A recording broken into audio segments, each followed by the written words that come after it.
Good afternoon, everyone, and welcome to the Lene Show, So Opinionated. As always, I thank all of you for tuning in. If you are new here, welcome, and if you are a continued listener, welcome back. Today's episode is titled Time, something I think we all can agree on is taken for granted. In 2 days, it will be a month since the passing of my grandmother. I've spent the last 30 days really trying to figure out how to cope with this loss. Like I'm having a very hard time accepting she's no longer here. And I'm experiencing so many emotions: guilt, sadness, anger, disbelief, all of it. And I am familiar with death, as many of us are, but this is different for me. My grandmother raised me. She was my friend, my partner, my biggest cheerleader. We lived together. This has been the longest month of my life, it seems like. And I wasn't prepared or ready to lose her. And I know we never are when it comes to death, but it was so sudden, no warning. I was just with her, saw her, touched her, talked to her, and just like that, she's gone. If you are a continued listener, you know that I've been battling depression for years. And trying to properly grieve without sinking back into depression is very challenging, especially when I wake up sad and I go to bed sad. So this episode is just how I'm handling it and learning to adjust to this new norm of living without her here. Like I said, it's only going to be a month, so this is still fresh and I am still grieving. But 1 month is going to turn into 2 months, and 2 months is going to turn into 3 months, and so forth and so on. So I have to start now in trying to still grieve and allow myself to feel all these emotions without mentally or physically hurting myself. So there are things that I do to help with that. First of all, my podcast. I've wanted to leave an episode since she's passed, but it's been very difficult for me. I've had fewer good days and a lot of just really, really sad days. Writing. When I started this podcast, that's what I told my listeners in the beginning, that I've always been a journaler. I've been doing it since I was young. It was one of the things that when I was in therapy as a child that my therapist recommended I do. And it's definitely been a saving grace for me to just write down everything that I'm feeling, because sometimes it's definitely easier to write it than say it. I feel like I forget things when I'm talking to someone sometimes. Now, of course, you also know, if you're a continued listener, that I am a huge advocate, supporter, pro-therapy girl. I definitely wouldn't be where I am today if I wasn't in therapy, attended therapy, know the points in my life where I'm like, okay, I can't get through this alone. And yes, I have friends, and yes, I have family, but no, I need a professional. The other thing is, yes, using your support team. I am a very independent introvert, so I tend to hold everything in, handle it myself. I am the person who is there for everyone else. I'm the communicator. I'm the advice. I am the devil's advocate a lot of the times for the people in my life.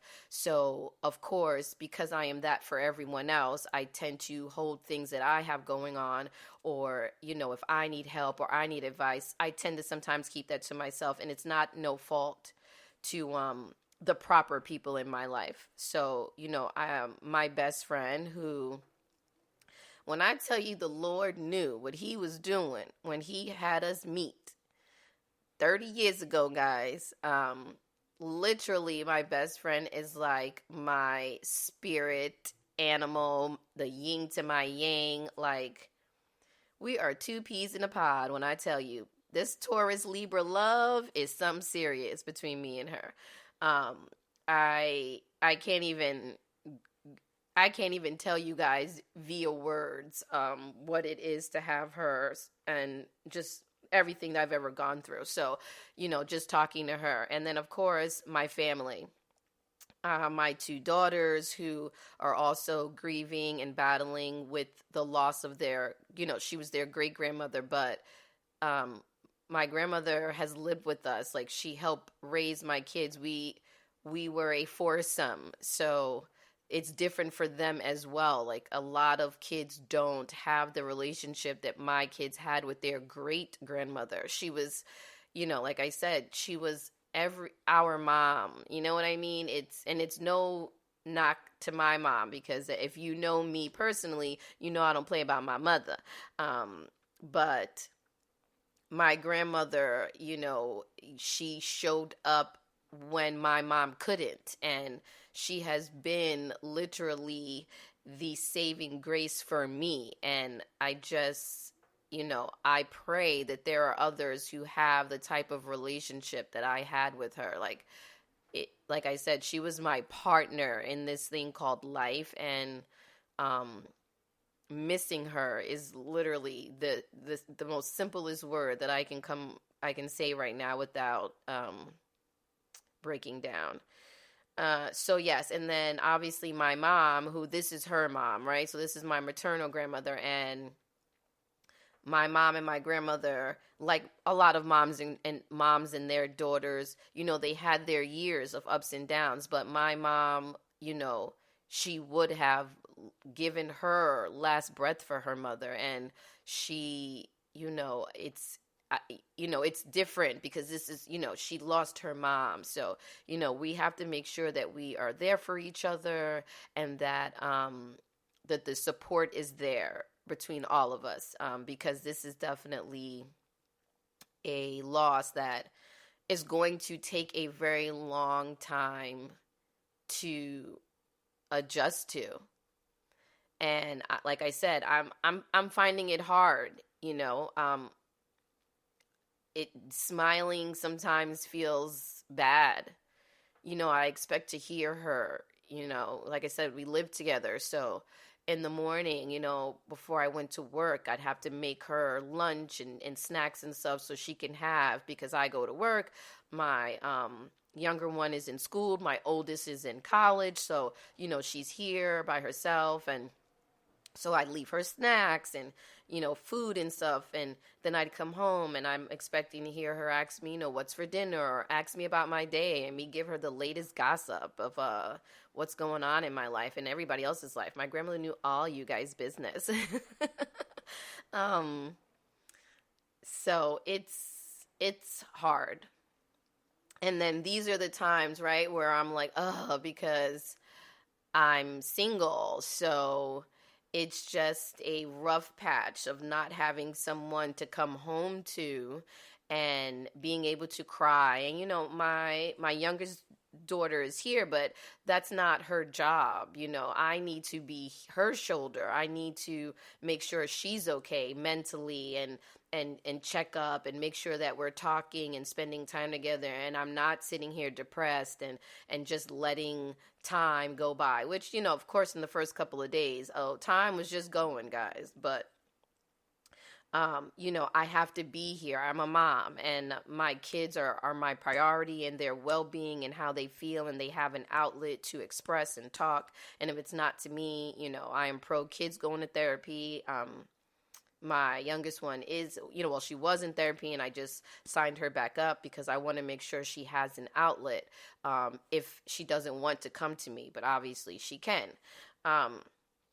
So not having someone here, or not having a consistent someone, someone that that you can call and say, hey, I need you to come over, and I just want you to hold me, and I just, I want to have dinner with you, and just, can we go outside? I don't have that. So it's sucky, and I never, of course, because I was married, and I'm divorced now. But before I if something like this would have happened, I would have expected it would be my spouse, right? That I would be able to just curl up in that ball and lay in that bed and have, my partner do all those things. So those, of course, are all the things that go through my mind too, especially because My oldest is in college. My younger one is in September. She will be a senior in high school. And I'm thinking about the fact that next year, this time next year, my youngest one will also be in college. And then both of my kids will be away, and it'll just be me. And I remember prior to my grandmother passing, that was what I was planning, what I would do once both of my kids were gone. And because I am young, like I said, if you're a continued listener, I was also a teen mom. And so I'm a lot younger than some of the moms my kids' age, and I hopefully, with God willing, I have so much more living to do, and I don't have anyone to do it with. Not that you need that, you know what I'm saying? But that's what me and my grandmother, because I was like, when my youngest leaves, I would downsize, get probably something, a 2-bedroom. And it'll be me and my grandmother. We can move because I'm not a fan of where I live now. And, I just was planning things. I was like, me and her can go here. And my grandmother would have went wherever I went. She was going to, her life was going to end with living with me. And that is what happened. But, we expected it. I expected it, and I feel like she expected to still be here and have a little bit more time, and especially see my younger one graduate high school. And I feel so blessed that she at least saw the older one, because my niece and nephew, my brother's kids, they're so young, so it's gonna be a while before they graduate. And so it's for my grandmother to at least see my oldest not only graduate high school, but we were there for her first day of school. We helped move her in. And then while my kids were in sports, my oldest was a competitive cheerleader. She was in dance. My younger one was a swimmer. She was also in dance. She was in band. And to know that my grandmother was there for all of these moments, is truly a blessing for me. And partly having my kids so young I'm just saying, is what helped. So back to my point is that, I was planning on where I would live, and everything was centered around me and my grandmother, especially once I got divorced. Obviously, prior to me getting divorced, then I was thinking about me, my partner, and my grandmother. But now, once I got divorced and I moved out and I started that new chapter of my life, then I was like, okay, me and my grandmother, where are we going to go? And I literally have been planning things, and I got my little vision board and my pro-con list, because I like a plan. So, and now I got to do this all by myself. Now where am I going to live? What am I going to do? And obviously anything can happen in a year. I could possibly meet somebody, or, someone could be in my life and things could change. Of course, all of that can happen. But as of right now, I'm really planning this next year, by myself. And even just planning, like I said, my younger one is going to be a senior. It's such an exciting time. And with my older one, we missed out on a lot due to COVID. So, there was no senior trip, there was no prom, there was no picnic, there was no, all of the things that us as parents get excited about when our kids are seniors and they're going to be going off into this world as young adults. And we didn't get to do that with my older one, and so the excitement of being able to basically do that with the younger one. And we was like, listen, we don't care what you want to do. Oh, we gonna celebrate. You know what I'm saying? And not that we didn't celebrate. We celebrated my oldest to the best that we could with the conditions that we were in. COVID restricted a lot of it. So my younger one, I'm like, you getting all this love and all this attention. And, these were things that me and my grandmother were really excited about. So to know that I will be doing that and planning that by myself, and not, my mom is she's going to be excited, and my best friend, who's the godmother of both my kids, like these people will be excited and are going to want to help, and my brother and everybody, my family. My family were really close We show up for each other when we can, and if we can't, we send someone. You gonna show up. But it's just that these were things that me and my grandmother would have planned. I would have asked her opinion on decorations, outfits, places, time. Like I said, my partner. These were things I'd run past her, and her opinion, her thought, how she felt